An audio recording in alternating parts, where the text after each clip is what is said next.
welcome to the next talk in the architecture track. We're going to talk a bit about where architecture fits in software development and how we drag it, without any apology, out of its ivory tower and put it straight in the middle of how Agile and DevOps teams work today. Very briefly, who am I and why am I standing in front of you?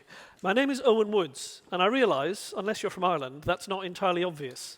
My tip is, take the E off the front and pronounce the rest. That's pretty close.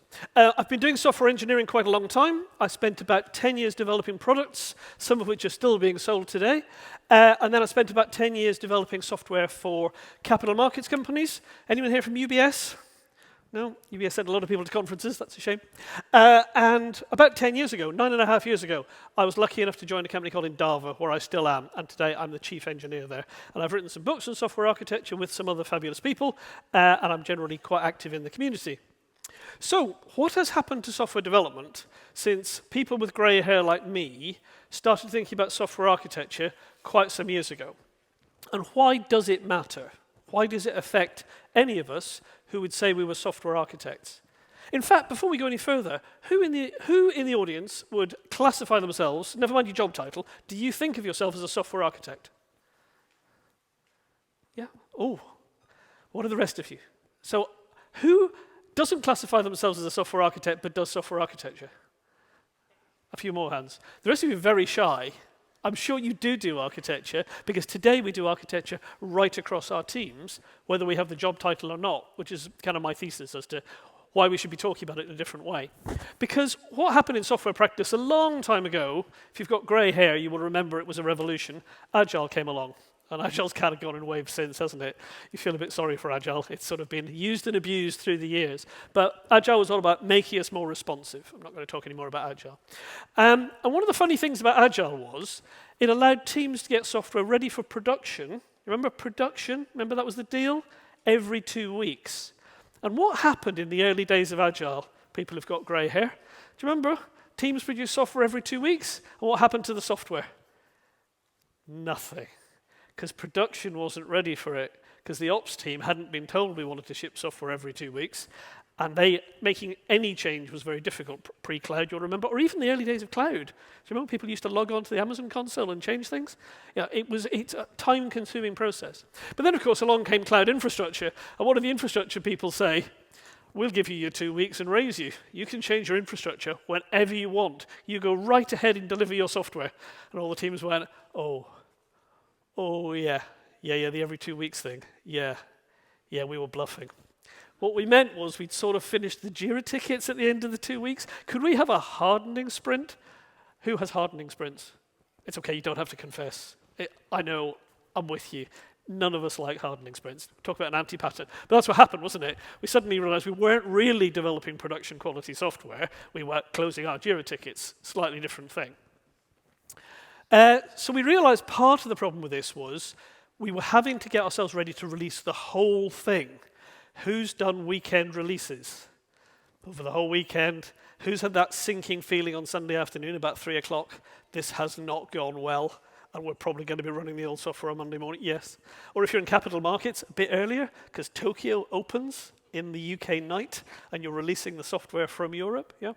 So we realized if we could change the software in smaller bits, you will recall the revolution, which ThoughtWorks, I think, were probably the first people to talk about, of microservices, which did help us because changing a small bit, at least in theory, is less risky than changing a large piece. You've got to be quite disciplined, but it works quite well. And along the ultimate kind of step on from that was serverless. So we could change our stuff more quickly because we worked in smaller pieces, so we could evolve them independently. And then the other thing that happened was, of course, in the cloud vendors realized that for our good, nothing to do with them, they were going to develop a lot of value-added services to help us develop our applications. You remember? And by a totally unforeseen side effect, it made it really hard to move clouds after you'd used these. So I'm sure that never occurred to them when they developed them. But actually, they allowed us to move much faster. But what's the big side effect of using somebody else's service on a cloud?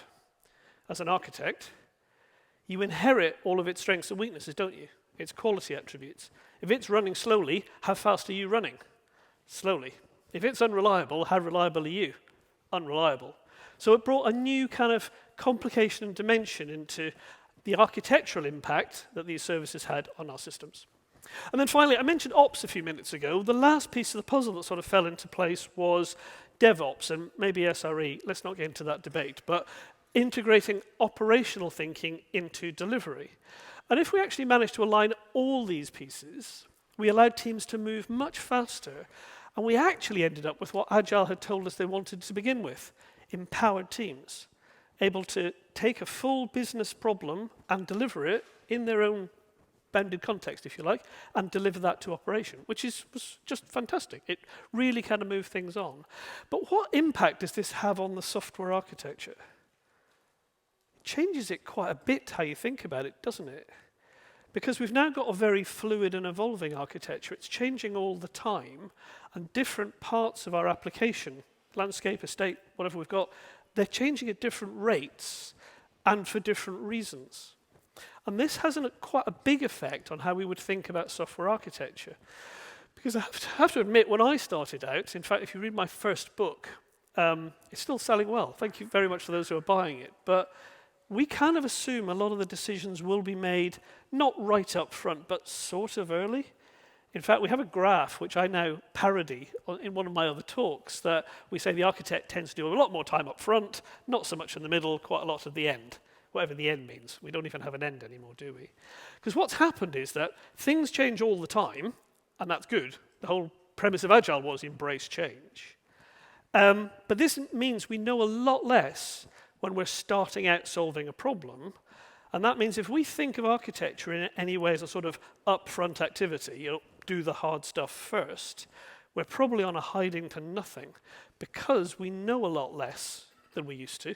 Back when I started doing software architecture, actually we did know quite a bit up front, mainly because decisions were very expensive to change later. And that's what we really have done in the last 20 years, which has really moved the industry so far, so fast. We've flattened the cost of change curve.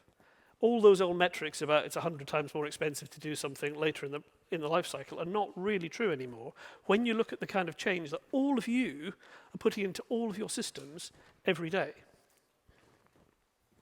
So, architecture is going to have to change in some way. And a word for it that a number of people have started using a few years ago now is continuous architecture. And I'm one of those people, but only one of those people. But the first question we have to answer is, do we still need architecture?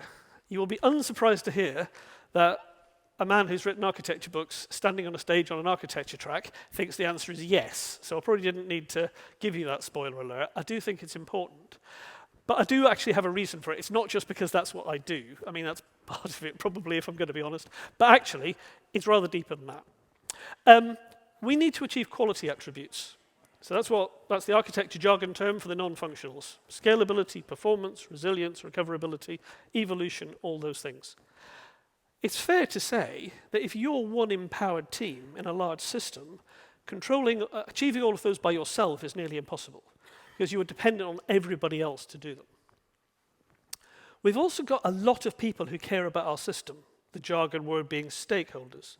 Some of them are cheerleaders for us. Hopefully our end users are desperate for our features. Some of them can be quite difficult. Who here deals with the audit or regulatory compliance function in their firms? Yeah, is that a joy? Do you look forward to those meetings? They always go very smoothly. Are they always cheerlead you to put more change into operation? No, mine neither, although at least they never were when I did that. So some people, in fact, want to sort of get in the way, but they've all got valid concerns. And balancing these, I've observed for many years, is not a core competency of many development teams. It's complex trade-offs we make all the time. Andrew Harmon-Law, in the previous talk, was talking about how you might think about the decision process. And implicit to that is there's a lot of trade-offs under any decision. And there's a lot of things we have to get right across a system. My favorite trivial example is logging. Who here actually does operations work, be it call out, or be it in a DevOps team, or be it operating?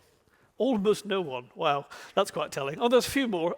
There's a few shy people. Yes, well done. You are the heroes, remember. We're the villains.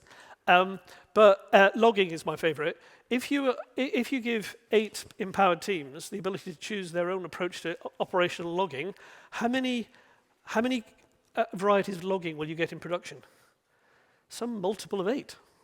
hopefully a low multiple, but you will get a multiple. And if you're in ops, I mean, that's just a complete nightmare. And that's a trivial cross-cutting concern. There are many more important ones to do with security and request handling and compliance and all of these. So architecture is still needed because it addresses these problems. But it now needs to be a flow of decisions. And actually, I'll talk about this in a minute, but rather than thinking about a structure or a model or a picture as being our primary deliverable, maybe we need to move our thinking to being about decisions. About 2013, friends and colleagues of mine, Murat Erder and Pierre Pura, who I didn't know back then, realized this was a problem in the two companies they worked in, one very large insurer, one a very large financial services firm.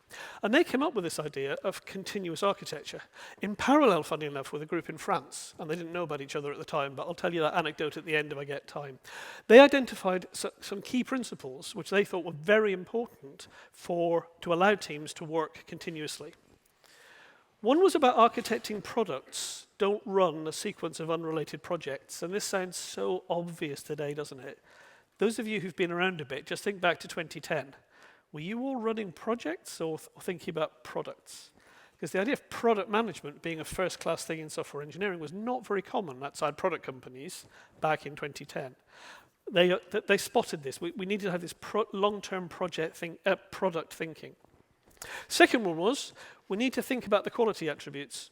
The functional requirements largely take care of themselves if we've got competent, empowered teams. That's what they're really good at, so let's not get in the way. But it's quite hard for a highly competent, empowered team to achieve security right across their system, or to ensure that the entire system is resilient. So that's where, if we've got software architecture work going on, that's where we should be focused.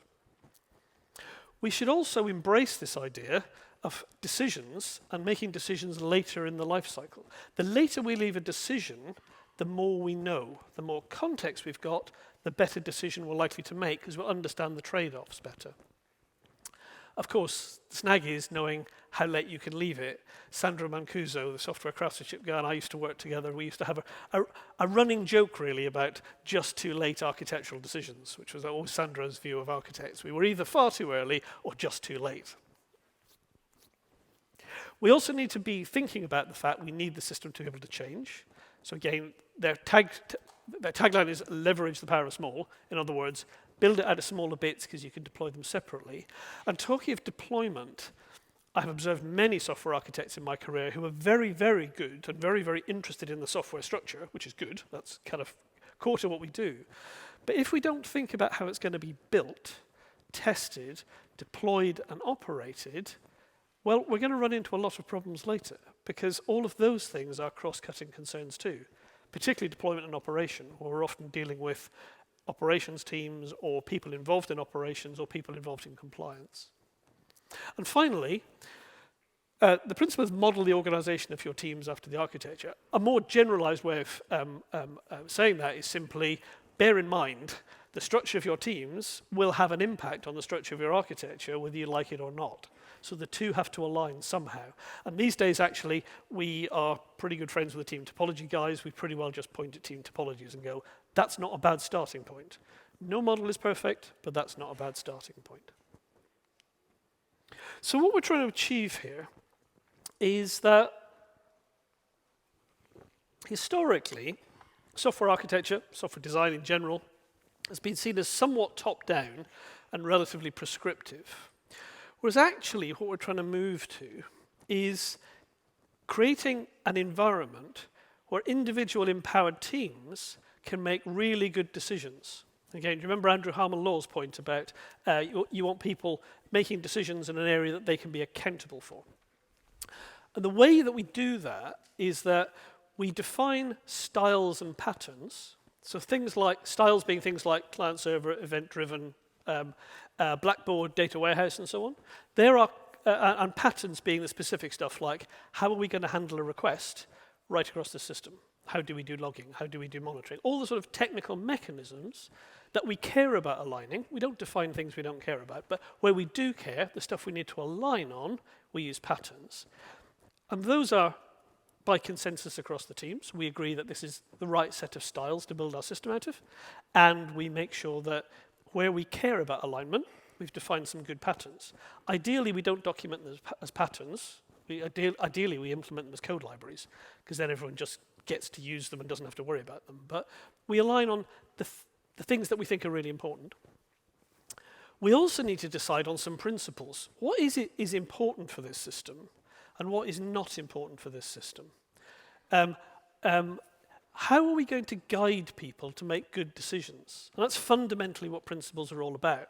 We define architecture or design decisions, they just kind of merge in together, principles, to guide teams to make good decisions, because they remind people what it is we're trying to achieve and the kind of trade-offs that we want to that we want to get. And then finally, we make decisions our first class, most important architectural deliverable, because they're the things that over the life of a system dictate the architecture that we get, the qualities of it, and they're often the thing that disappears into the ether over time. Because if there's something that's very hard to get back out of the code, it's a well-argued design decision. So to actually do this, what is the architecture work we're going to do? Well, there's a set of really, I think, quite simple practices, but practices, and there's 5 of them, practices that are, I think, absolutely key to achieving this. The first one is, whoever's doing the architecture work needs to provide technical leadership across the team. The second thing is, remember we said, they need to focus on the system qualities, because the teams will be great when they're hooked up with a good product owner. They'll be great at delivering features that users love, but they won't be great at achieving system-wide qualities. It's also important that we drive architectural decisions. No, that doesn't mean make them all, but by setting the right environment, and I'll talk a bit about how we get people to work together, but we need to make sure that good architectural decisions are made. So thoughtfully, good trade-offs, we understand their implications, and we capture them, so that when in 2 years' time somebody says, why on earth did we use a document database for the main store? Let's just rip it out and do something else. We go back and remember why we made that decision. It's often that gets lost in the midst of time. People move, our memories are imperfect, and so on. We also need to really intentionally manage technical debt, because if we don't, nobody else will. And projects I've seen that have run into problems with evolving their systems over time, overwhelming technical debt has often been the problem. And often the problem is, technical debt is of course invisible, it's in the code and it's all over the system. The people who are driving us, telling us what our priorities are typically business people, or program managers, or proxies for the business. They can't see it and they don't understand its implications. So it's up to us to understand it, manage it, and be explaining its implications to them so that they can make better decisions and hopefully allow us to keep it under control. And then finally, we don't know how well we are doing in terms of the architecture work we're doing. In fact, we don't know even how well the system is doing without fast feedback loops right through the process. But actually, implementing feedback loops is quite difficult, and it's often something that's not thought about until some measurement is required. And at that point, it's often quite hard to know what to do to create the feedback loop. So implementing feedback loops is a really important part of continuous architecture, because without the feedback loops, capitalizing on the continuous part, the fact that we want to be able to change all the time, is very difficult. So what are these practices and how do we go about them? So the first one, if you look at technical leadership. Firstly, technical leadership is about leading. These days, people seem to confuse leading and managing. They're quite different. Management is about people who've got control. They've got money and they've got power. Leading is about inspiring people to behave in the way we want them to behave.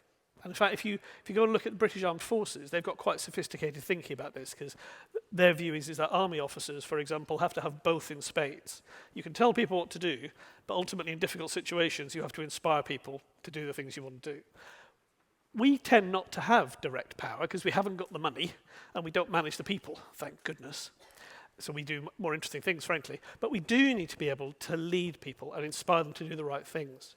And the key practice here for me is form a technical leadership group across the project.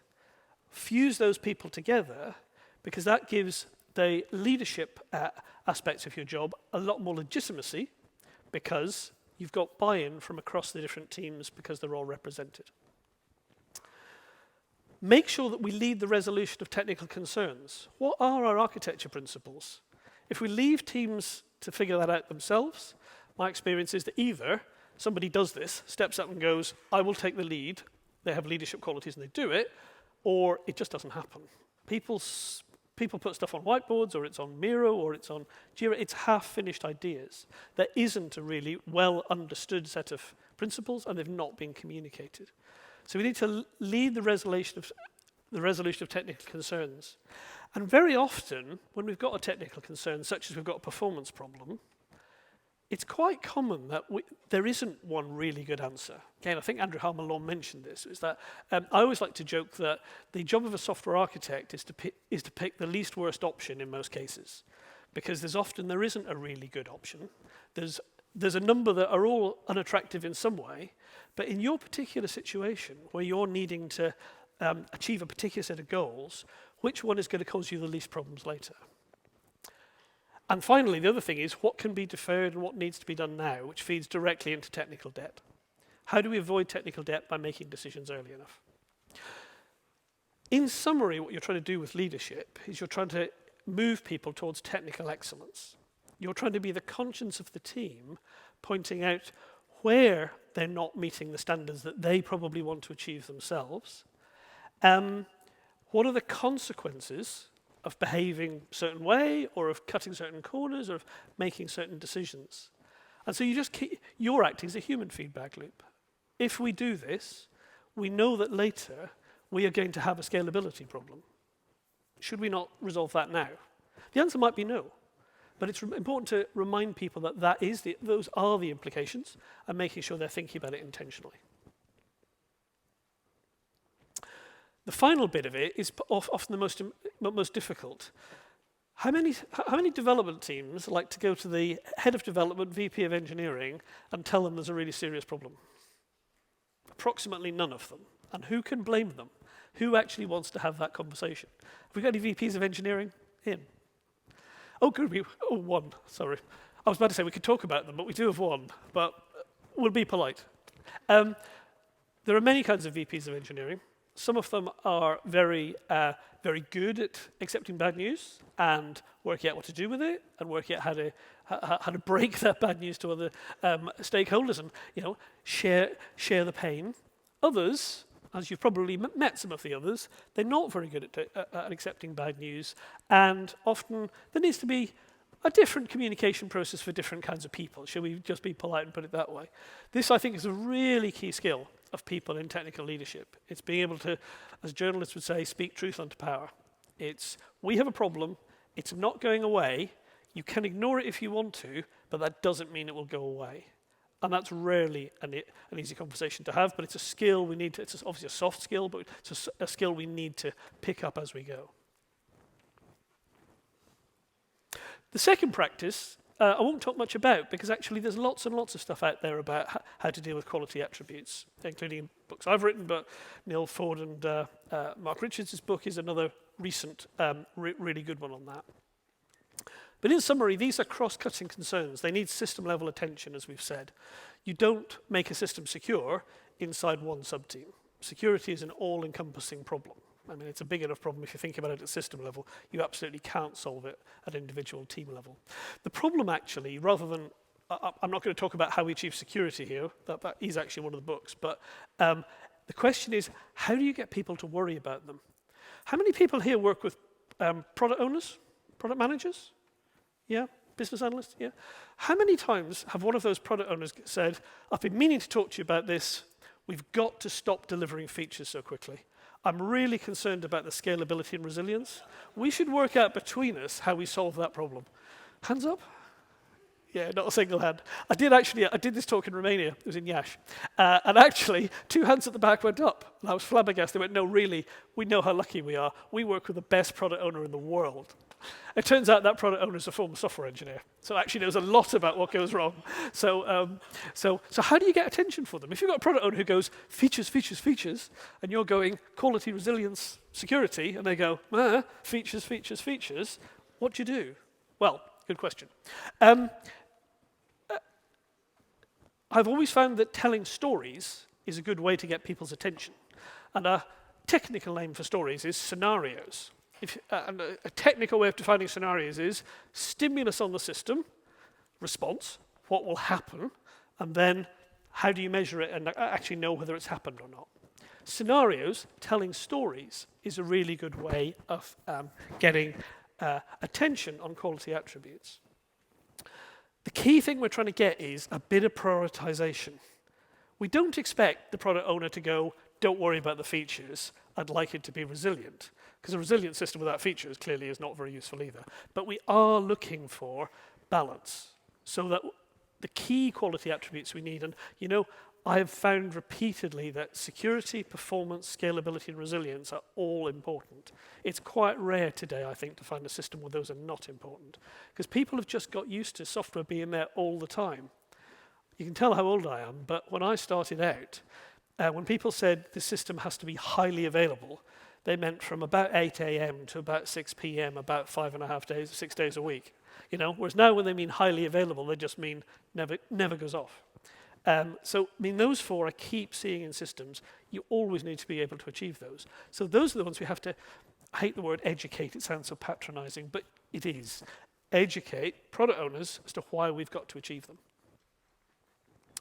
The way that I'd done this previously is to think about it in a sort of business meets technical kind of a way and meet them halfway.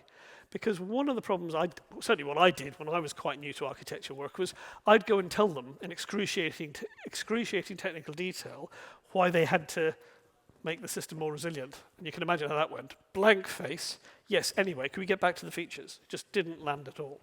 So if we want to get attention for quality attributes, we have to turn them into a business concern, as in, if this is not resilient, you'll lose your job. Do you understand? And then you have to tell them a story of why they'll lose their job, because clearly they'll go, no, I won't. But you have to say, well, if we're not resilient and there is a DNS failure on the east coast of Amazon, here is what will happen. No system is available, your boss shouts at you, all customers go somewhere else, customers never come back, you lose your job. Do you understand? Obviously, I'm parodying. It needs to be a little subtler than that. But we tell them a story that they understand, explaining how the system is involved, why the quality attribute is important and causes the problem or avoids the problem, and try and get their attention. Once we've turned it into a business concern, I found it much easier for people to persuade product owners. We need to put some technical attention on this. You're going to have to spend some time, as in our time, which is your money. You're going to have to spend some time on addressing this. Typically, what happens though is we try and address it, and we see what the problem is. We sort of know what the solution is. Then we apply some architecture tactics, horizontal scaling or resiliency features, you know, failover or whatever it is. And then we go to the product owner and say, we're all done. And they go, are you? You told me I could lose my job. They might trust us. You won't lose your job now. Oh, but you've spent all this time and I still don't know what you've done. Yes, you do. We've applied all these tactics. I have no idea what you're talking about. I might still lose my job. That's where it's really reassuring for the product owner, but actually pretty important for us, that when we're applying technical attention, we don't just think about let's apply these tactics. We think about how do we measure where we are now, and then how do we measure probably the same thing in the future accurately to prove to the product owner that the system is now more secure, more resilient, more performant, or whatever it is. And I very commonly see that step skipped. And why do people skip measurement? Because it's really hard. Measuring most systems accurately, especially if you can't use the production instance, is really difficult.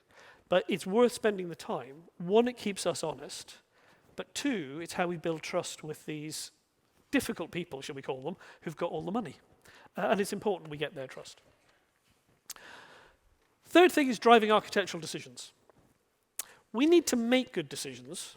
We need to validate them so we know that they're good decisions.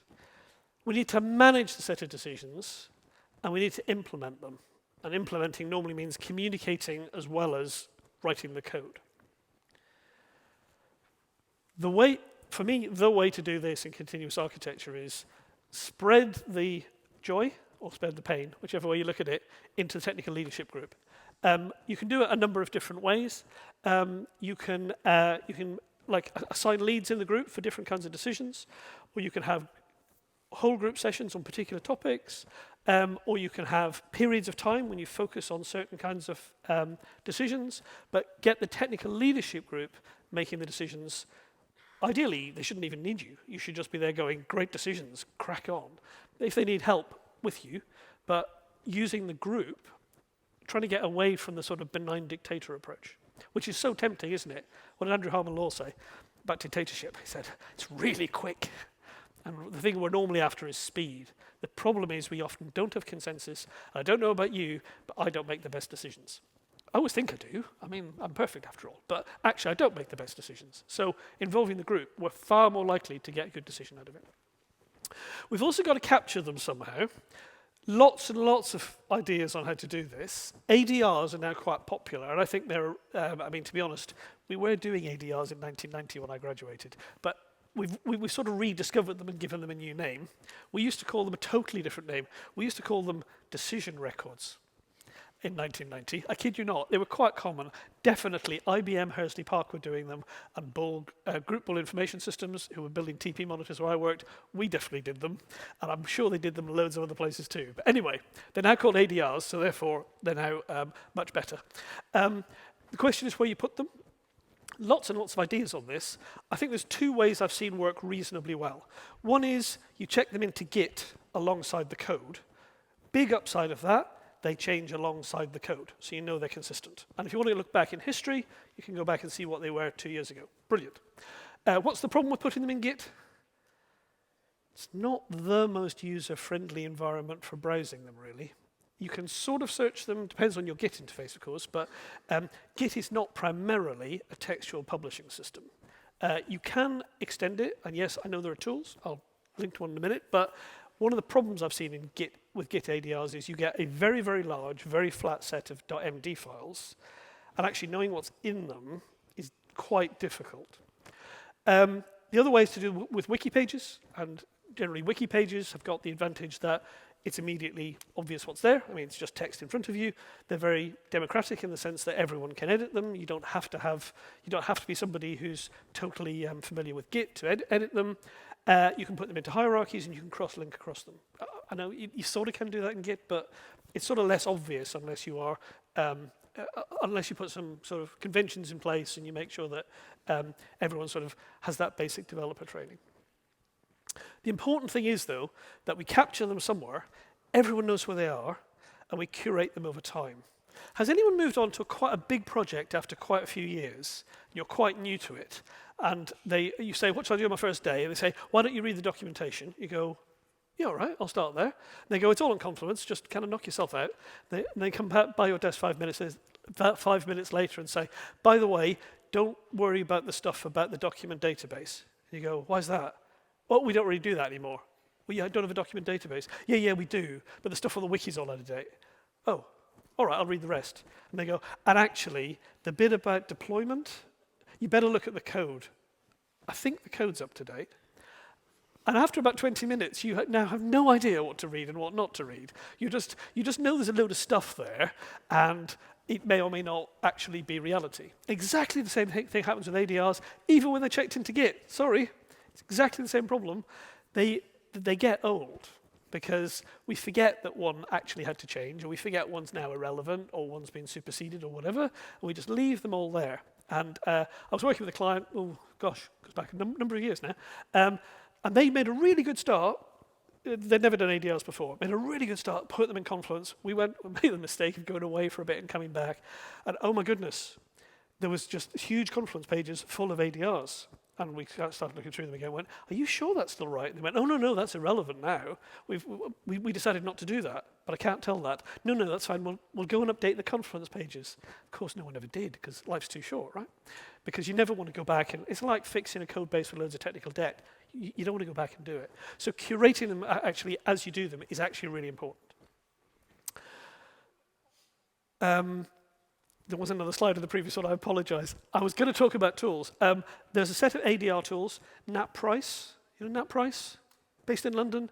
He's the co-author with Steve Freeman of the Growing Object-Oriented Software Guided by Tests book. So he's a bit of a celebrity in Agile circles. Nat Price, who's a Kotlin guru now, Nat Price has written a set of tools called the ADR tools, I think written in Kotlin. They're on GitHub, as you would expect, under nprice, his GitHub login. They're very nice because they allow you to curate and interrogate and manage a set of markdown files which hold ADRs in a number of formats. So they're very handy if you take that particular perspective. There are lots of others. I'm sure you've searched GitHub for ADRs and seen lots. I just mention his because they're a nice set of command line tools. Managing technical debt. We could talk all day about this. To start with, what is technical debt? Very much in the eye of the beholder, I have seen over the years. It's quite a nebulous concept because it's very context specific.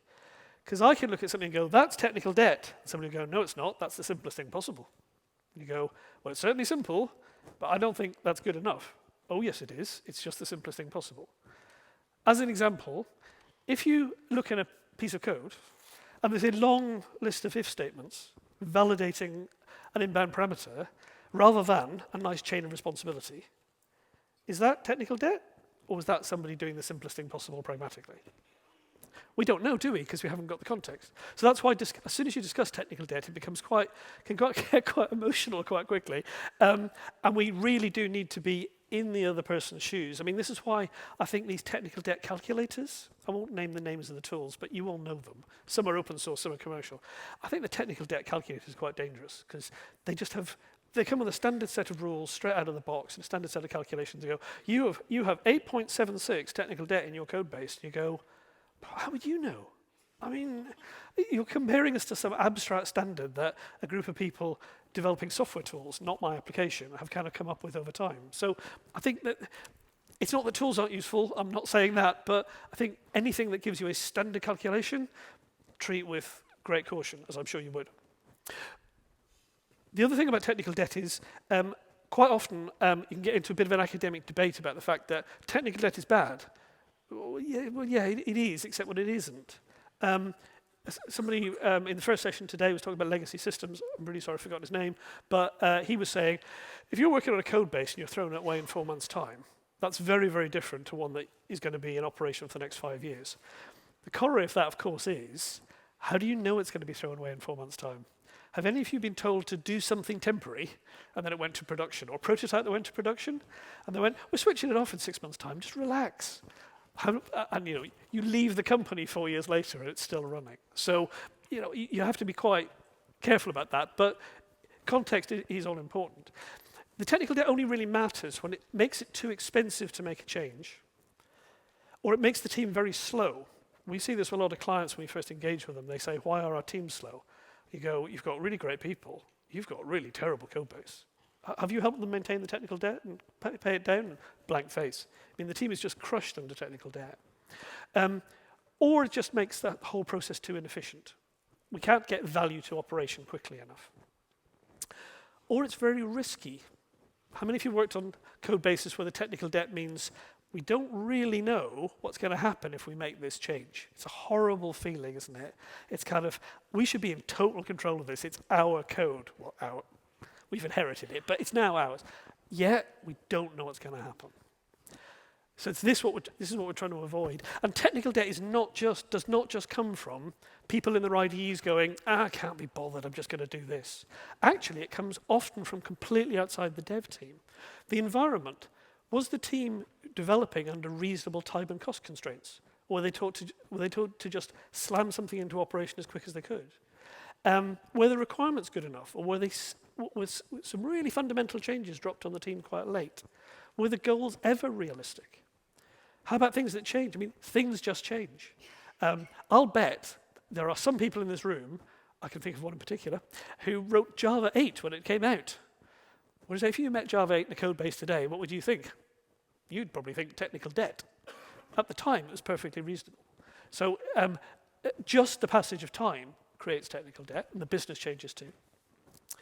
Of course, there are development practices. Maybe we weren't careful enough about testing early on. That's my favorite one. I mean, I do think the quickest way to get technical debt is poor testing practice. It's also perhaps the team's not been great at collaboration. Maybe there's an inconsistent approach across teams, but it's one code base. I mean, that's an awkward one. Empowered teams, but a single code base, where there's no real code ownership as such, because you want shared commons. But on the other hand, everyone's sort of empowered to do things slightly differently. That's a difficult balance. And finally, the team structure. I mean, are they the right people? There might be great people who know PHP, who have just been told to use Elixir. That's a very difficult situation to be in unless they've got a lot of support through. They can create a lot of inadvertent technical debt despite actually being very good people. And sometimes you get problems with part-time or ad hoc teams. You know, people are brought onto it, they work for a bit, they rotate off very fast. It's very hard to keep that product-type thinking. The tactics for dealing with it, I think there are three main ones, which is there's a sort of just-in-time. It builds up, it's getting a bit painful, let's just take the time to pay it down. And the problem with that, of course, is that your velocity goes up and down. There's little and often. This is where I've had some success with this in large organizations. You say, you get across the hump of this is a problem. You get across the hump of this is going to cost money. You get across the hump of, and it'll slow us down a bit. And you get across the hump of, but it'll be faster in the long run. Good luck if you've got to that point. I've only managed it a few times in 30 years. But when you get there, say to the business, 15% of every sprint is technical improvement. I find that a much, much better term than repaying technical debt, which sounds quite negative, but technical improvement. And so you just do it every sprint. And so, yeah, it goes up and down a bit, and perhaps over the long term it does build up a bit, but you'll keep it under control all the time. And then there's the kind of cleanup approach, which is very, very common in startup companies. We're just going to run this as far as we can. And when we have a catastrophic failure in production, which we can't fix, or when we just cannot change it anymore, we're going to fix it. And this is absolutely fine. I am laughing, and I can see quite a lot of smiles. I don't know if that's because you're thinking that's a daft thing to do, or, yep, we've done that before. But, I mean, I'm not actually ridiculing this in any way. In certain situations, it's absolutely the right thing to do. And in a large bank some years ago, that's exactly where I found myself. The team had effectively stopped. The velocity was so low, we'd effectively stopped. We stopped development for, wait for it, 6 months to repay technical debt. And that was used right through the bank as a bit of a case study with business stakeholders was, you know what happened to XYZ? I'm clearly not naming names here. You know what happened to XYZ? They get no features for 6 months. Do you want that? Because that's what might happen. And they go, oh, that doesn't sound good. We did have to do reg change. We did have to do emergency break fix. And we did have to do a small number of other emergency changes. But the business got that fork in the road. It was, you've spent this much. Do you want to just write it off and we'll start again? Or do you want to actually start repaying this debt? Unfortunately, this is how we'll have to do it. The great thing in this particular case was the head of the business was super, super bright. He was a quant originally, so he'd written code. He got the point. He'd looked inside quant libraries, gone, oh my goodness. So he knew what technical debt was conceptually, and he also, and this was very unusual, he accepted that the way the business had driven the IT team had actually caused the problem. And it had been mainly on his watch. And so he actually accepted it. And that, I mean, I really like working with this guy because very few business people I've worked with actually do that. Finally, implement feedback loops. I've got nearly nothing to say because it's such a big topic, but you should have feedback loops. The normal kind of flow is from your architecture cycle. You're building up architectural wisdom here with the team's using it, you're going down a delivery pipeline to production. All is good. Or is it? How would you know? You've pushed stuff to production. How do you know if it's any good? You need feedback loops. So we can measure our artifacts, and that gives us a somewhat inward-looking view of whether things are good, whether we need to change things. So things like code quality and test performance and security testing and all of those things. But possibly, well, I would say definitely more important, we can also measure the production environment for operational measurements. And they can be business measurements or technical measurements. They can be trends. They can be whether limits are breached. They can be quite sophisticated predictive measurements as well. The important thing is we're measuring the reality of what really happens in operation as opposed to what we think should happen in operation if it all goes according to plan, based on the fact that the code is fundamentally good in some way. I like to think of feedback loops as an architectural reality check. It is important to say, though, especially since the Evolving Software Architectures book came out, the idea of fitness functions was published, there's quite a lot of people feel that you've got to have an automated feedback loop. An automated feedback loop is clearly the best thing in most cases. But actually, automated feedback loops can be very difficult to do to make them reliable, and they require a lot of effort. I was having this conversation actually with somebody, another speaker at a software architecture conference a while ago, and he was saying he's really never got fitness functions for anything complicated working reliably in operation for him, and he's very experienced at trying them. So he always uses something semi-automated. He collects in an automatic manner, he does analysis automatically, and then he looks at the results to understand the nuances of the feedback. And even a manual feedback loop, it's certainly better than none, so don't discount it. Typically, these measure quality attributes, but the business ones tend to be functional. And they can be internal, code complexity, or external, response time on an API or throughput.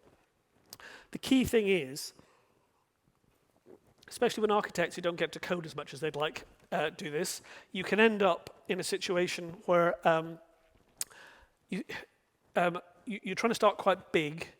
You sort of end up with a project to create feedback loops that's a significant percentage of the size of the overall project. Starting really small and simple, see the power of the feedback with manual and semi-automated feedback loops, which are measuring the thing you need to measure, not what's easy to measure. That's the place to start. Prove to yourself as much as anyone else that this is valuable and that you'll use them and they can drive the right change. Then over time, you add more sophistication and automation. They can become quite complicated. And this is somewhere I have observed you can get a lot of hidden technical debt. It was a project I visited a while ago who had one of those dashboards, up on the wall on monitors, and it was full of business metrics. And I was discussing it with them, and they confessed after a while they didn't really understand any of the metrics here. They were graphs that seemed to go in the right direction, and when they went down, bad things happened. But how those numbers were derived, they said if the business had actually come in and held their feet to the fire and said, why is it 9.2? They'd have gone, that's kind of lost in the mists of time. We'll have to reverse engineer it for you out of the code, because these things can become quite complicated. So, they're another thing that needs some technical management. So to conclude, whether or not you have named architects, I'm pretty certain you were doing architecture work. And what we want to do is to move architecture work from a historical view that somehow the architect is the purveyor of wisdom. This is my canonical architect. Meet her. She's called Andrea. She's Andrea the architect. And she historically has always been very wise and so told the teams what they needed to know.